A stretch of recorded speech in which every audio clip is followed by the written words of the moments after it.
आजकल सबसे ज़्यादा जुर्म की खबरें अवैध संबंधों से आ रही हैं। इंसान पेट की भूख तो खाना खाकर बुझा लेता है, लेकिन हवस की भूख जब बुझती है तो शुरुआत होती है जुर्म की।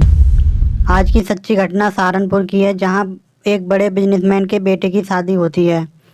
कुछ दिन तक सब कुछ ठीक था, लेकिन बिजनेसमैन के बेटे की बहू, जिसका नाम रीना था, वो उसके बेटे यानी कि दीपक से पूरी तरह खुश नहीं रहती थी। वह अपने बिजनेस के चक्कर में ज़्यादातर बिजी रहता था।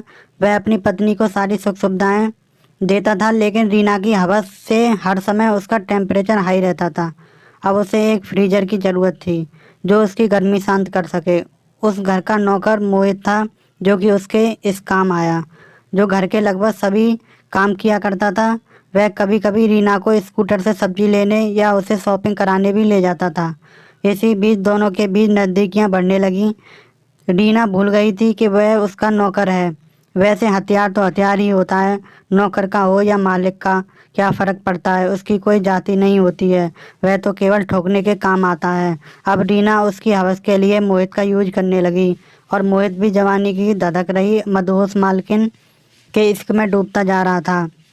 अब तो वह जब भी मौका मिलता था, नाग नागिन की तरह लिपट जाते थे और इश्क का झाग उगल देते थे।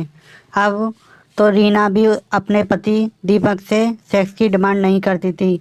इसी बीच दीपक को कुछ शक हुआ और उसने अपने घर में सीसीटीवी कैमरा लगवा दिए।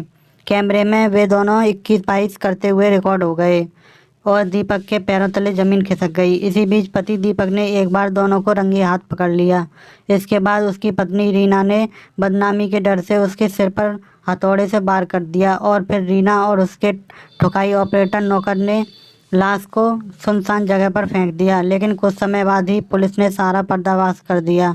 अब वे दोनों जेल में हैं। दोस्तों, इस कहानी को बताने का केवल यही उद्देश्य है कि अवैध संबंध हमेशा जुर्म की तरफ ले जाते हैं, इसलिए अवैध संबंधों से बच